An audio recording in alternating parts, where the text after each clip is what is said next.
जब एक ऋषि की काम वासना चरम सीमा तक पहुंच गई। पौराणिक काल में हमारे देश में ऐसे कई ऋषि महर्षि हुए जिनके तपोबल से देवताओं के राजा कहे जाने वाले इंद्र भी घबरा जाते थे और देवराज इंद्र उनकी तपस्या को भंग करने के लिए अप्सराओं को भेजा करते थे।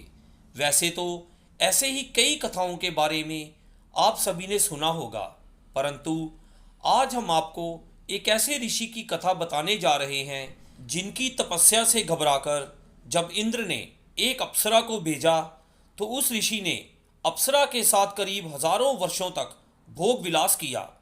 पौराणिक काल में वेद की ज्ञाताओं में श्रेष्ठ और महान ऋषि कंडू हुआ करते थे जिनका आश्रम गोमती नदी के तट पर हुआ करता था। एक बार की बात है, ऋषि कंडू ने घोर तपस्या करनी शुरू कर दी। वह तपस्या में इतने लीन थे कि उन्हें किसी भी चीज का आभास ही नहीं होता था।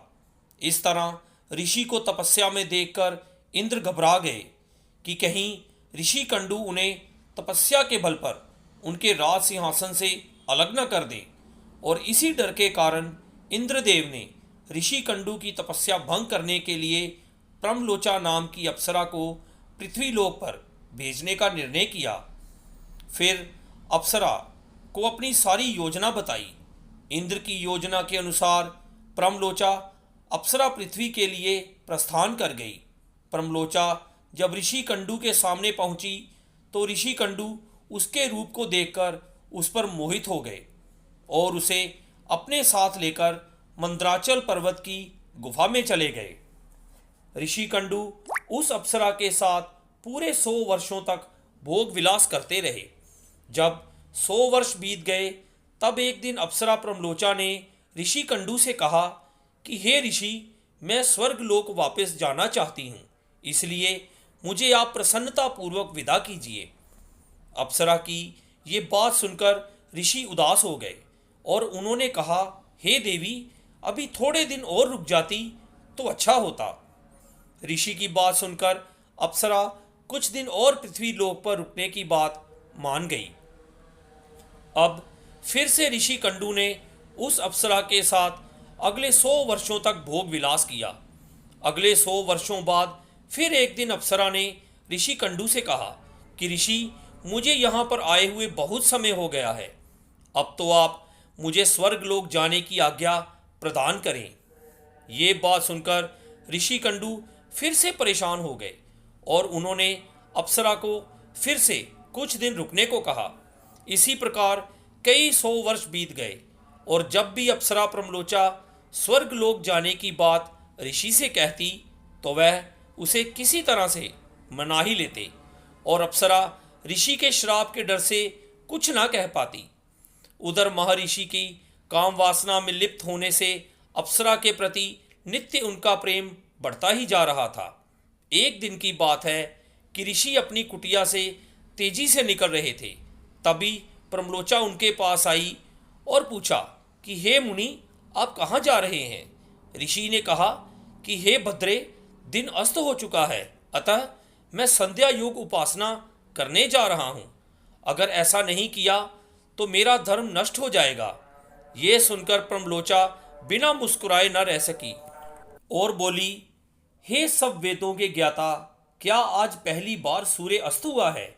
अगर आप आज संध्या वंदन नहीं करेंगे तो आपका धर्म नष्ट हो जाएगा।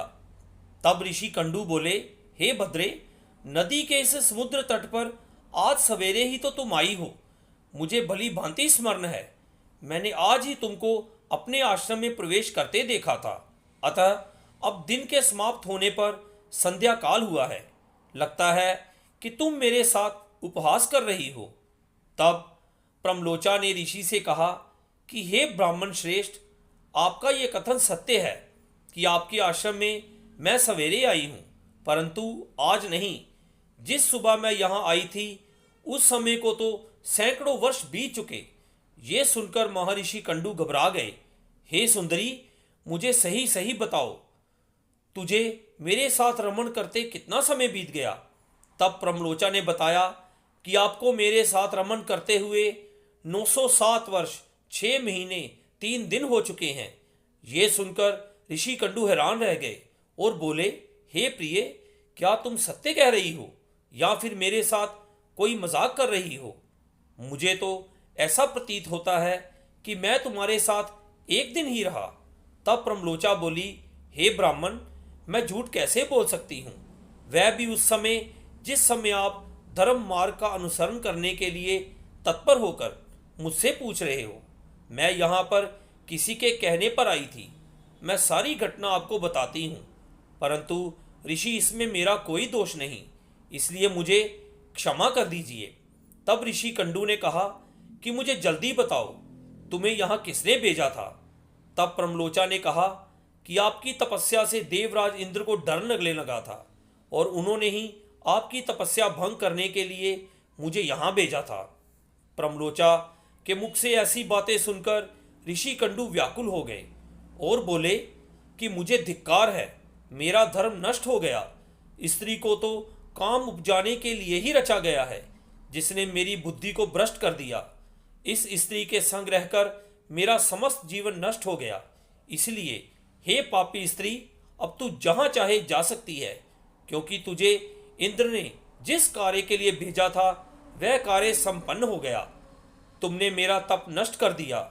महर्षि को इस तरह क्रोधित देख प्रमलोचा भय से कांपने लगी, जिस कारण उसका पूरा शरीर पसीने से भीग गया। बार बार फटकारे जाने पर प्रमलोचा आश्रम से निकली तथा आकाश मार्ग में जाते समय उसने अपना सारा पसीना पेड़ के पत्तों से पोंछा। पेड़ के पत्तों से पसीना पोंछते हुए एक वृक्ष से दूसरे वृक्ष पर चलती गई।